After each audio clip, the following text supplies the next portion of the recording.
अच्छा, शेर की बात इसलिए नहीं कर रहे हैं, मुख्यमंत्री जी ने 2 शेर हमारे ले लिए।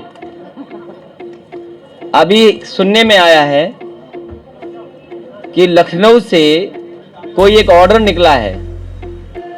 हमारी लाइन सफारी देश की पहली लाइन सफारी है और आपको उस पर कम से कम गर्व होना चाहिए उत्तर प्रदेश के लोगों को कि पूरी दुनिया में, भारत में, वो भी इटावा में, नेताजी से शुरू करके मैंने उसको पूरा किया।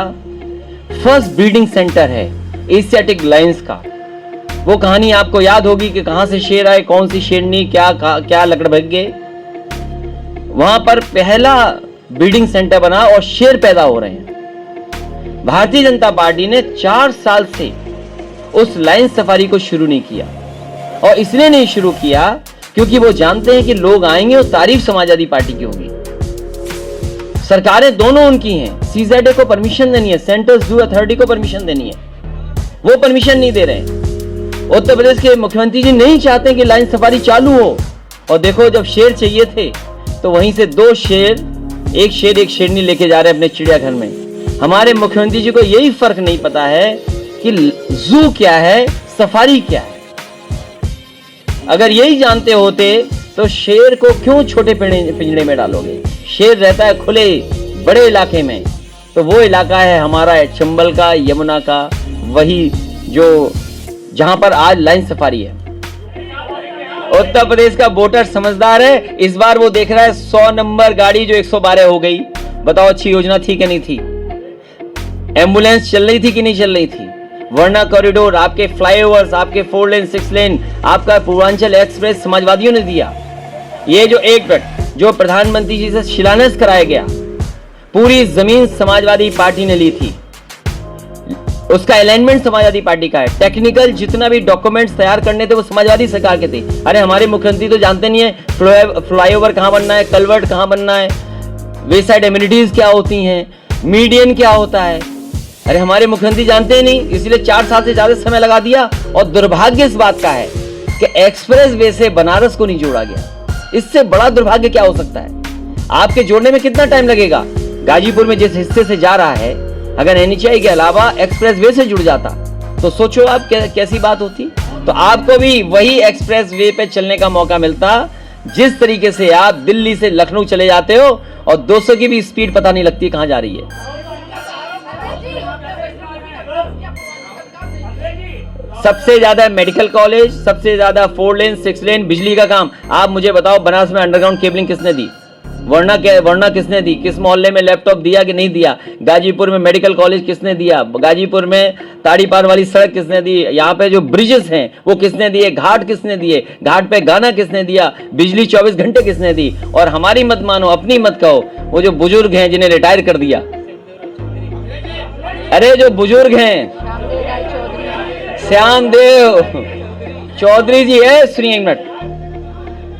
अगर हमारी मत मानो, अपनी मत कहो, अरे कम से कम उन बुजुर्ग का कहना मान लेना। और याद रखना, उस समय जो जिलाधिकारी थे और उस पुलिस कप्तान थे, उन्होंने मुझसे कहा कि इनका धरना तुड़वा दो, नहीं जान चली जाएगी।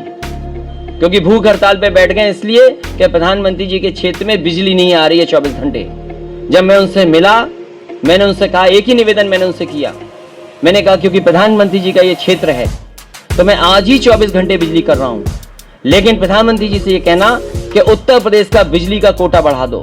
लेकिन आज इतने साल हो गए हैं, आज भी उत्तर प्रदेश का बिजली का कोटा तो बढ़ा नहीं। लेकिन आप जब घर जाओगे और अगले महीने जब बिजली का बिल आएगा तो ज्यादा दोगे कि कम दोगे? हम कुछ नहीं बताएंगे, बीजेपी वाले सुन के कर देंगे।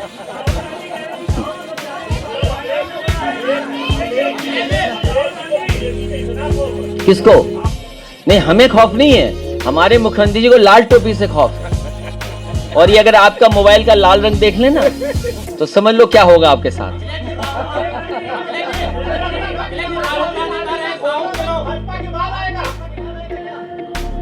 पहले भारतीय जनता पार्टी से कहो कि अपना संकल्प पत्र देखें, उसमें उन्होंने जो वादे किए थे पूरे हो पाए हैं 5 बजट में कि नहीं हो पाए हैं। हम नहीं बताएंगे क्या क्या आएगा, क्योंकि सब नकल भारतीय जनता पार्टी कर लेगी।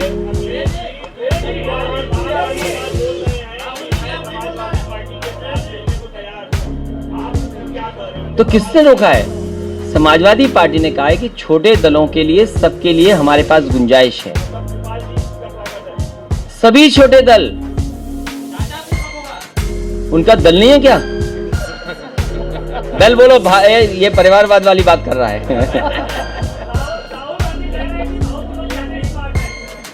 नहीं, ये बात गलत है। बनारस में आए, बनारस से स्मार्ट कोई शहर है क्या? यहाँ की ठंडाई पीने के बाद यहाँ से स्मार्ट ज्यादा कौन हो सकता है? और फिर ये बताओ, अरे वो बात छोड़िए, स्मार्ट कौन क्या नहीं है, वो बात छोड़ दीजिए, वो बात छोड़ दीजिए। अरे वो बात छोड़ दीजिए। देखिए, स्मार्ट की परिभाषा वो जानते होंगे किस रूप में कह रहे हैं वो, हम उस पर नहीं जाना चाहते आप। नहीं, अरे भाई सुन तो लो। उन्होंने शायद ये कहा होगा कि बनारस सिटी स्मार्ट सिटी बनी है कि नहीं बनी है।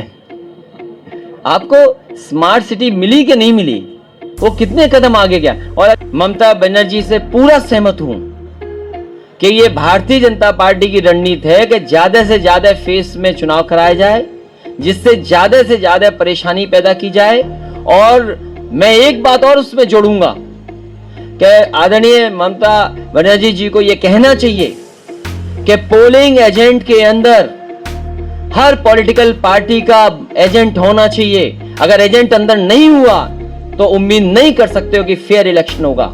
ये दिल्ली की सरकार और दिल्ली की जो फोर्स है वो आपके बूथ के जो एजेंट होते हैं बाहर कर देते हैं। इसलिए मैं ममता बनर्जी जी को यह भी सुझाव देता हूं कि जहां 8 फेज की चुनाव पे उन्होंने सवाल उठाया है, वहां सवाल ये भी उठाएं कि बूथ के अंदर एजेंट नहीं होगा तो कहीं ना कहीं धोखा होगा। और यहाँ जितने हमारे लोग खड़े हैं ये बूथ के लोग हैं, ये जानते होंगे बूथ में एक भी समाजवादी पार्टी का कार्यकर्ता को नहीं बैठने दिया।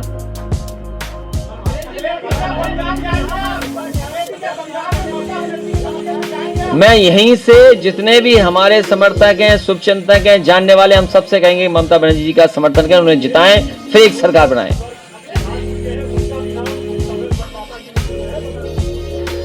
मैं आपसे कह रहा हूं कि इसीलिए ट्रेनिंग कैंप की जरूरत है।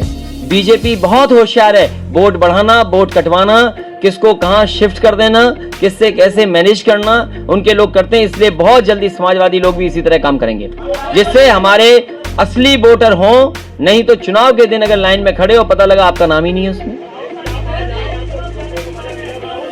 देखिए, मैं आपसे कह रहा हूं पत्रकार साथियों, मैं आपको एक मिनट, ये बहुत अच्छा सवाल पूछा इन्होंने। देखिए, इस जगह मुझे नहीं पता कितने लोगों ने क्योटो देखा होगा। मैं कहूंगा कि जिन लोगों ने क्योटो अपने जीवन में देखा है वो हाथ ऊपर खड़ा कर दें। क्योटो देखा है? 2 हो गए, एक मैं हूं, एक ये हैं। मैं असली क्योटो की बात कर रहा हूं। मैं फिर एक बार कहता हूं पत्रकार साथियों से कि जिन्होंने क्योटो देखा हो वो हाथ खड़ा कर दे। और इसमें शायद मैं अकेला ही हूं जिसने क्योटो देखा है। मैं आपसे कह रहा हूं, भारतीय जनता पार्टी के रास्ते से 1000 साल में भी बनारस क्योटो नहीं बन सकता। उनसे पूछिएगा, 1000 साल में भी क्योटो नहीं बना सकते बनारस को। वो आप तय करो। मैं कहता हूं ज्यादा से ज्यादा दल आए, किसने रोका है लोकतंत्र में?